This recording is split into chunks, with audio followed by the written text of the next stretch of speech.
राधे राधे सभी को। मैं आपको आमल की एकादशी व्रत कथा सुनाने जा रही हूँ।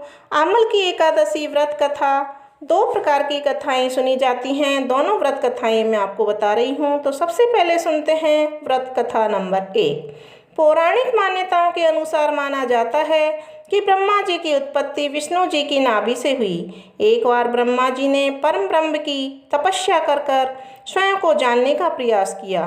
तपस्या से प्रसन्न होकर भगवान विष्णु ने ब्रह्मा जी को दर्शन दिए। उन्हें देखते ही ब्रह्मा जी की आंखों से आंसुओं की धारा बहने लगी। मान्यता है कि ब्रह्मा जी के आंसू जब उनके चरणों पर गिरे तो वे आंसू आंवले के पेड़ में बदल गए। तब विष्णु जी ने कहा कि आज से यह वृक्ष और इसका फल मुझे बहुत ही बेहद प्रिय होगा, और जो भी भक्त आमल की एकादशी के दिन इस वृक्ष की पूजा करेगा या मुझ पर ये आंवला चढ़ाएगा वो मोक्ष की तरफ अग्रसर होगा। बोलो विष्णु भगवान की जय। आमल की एकादशी की व्रत कथा नंबर 2 इस प्रकार है। वैदिश नाम का एक नगर था। उस नगर में ब्राह्मण, क्षत्रिय, वैश्य और शूद्र रहते थे।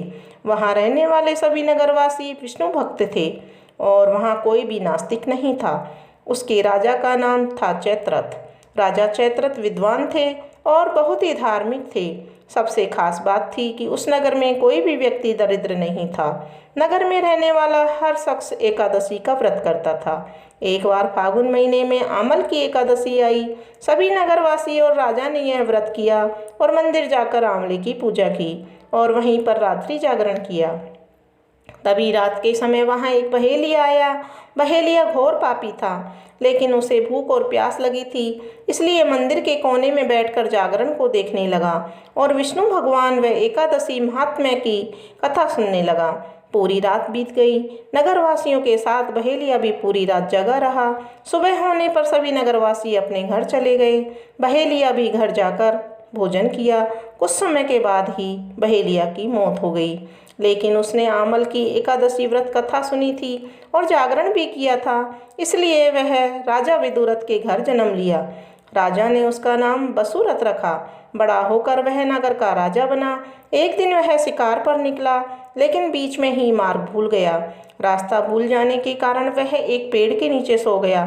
थोड़ी देर बाद वहीं पर कुछ मलेच्छ छा गए और राजा को अकेला देखकर उसे मारने की योजना बनाने लगे। उन्होंने कहा कि इस राजा के कारण उन्हें देश निकाला दिया गया, इसीलिए हमें इसे मार देना चाहिए। इस बात से अनजान राजा सोता रहा। मलेच्छों ने राजा पर हथियार फेंकना शुरू किया, लेकिन उनके शस्त्र राजा पर फूल बनकर गिरने लगे। कुछ देर बाद सभी मलेच्छ जमीन पर मृत पड़े थे। राजा की जब नींद खुली तो उन्होंने देखा कि कुछ लोग जमीन पर मृत पड़े हैं। राजा समझ गया कि वे सभी उसे मारने आए थे, लेकिन किसी ने उन्हें मौत की नींद सुला दी।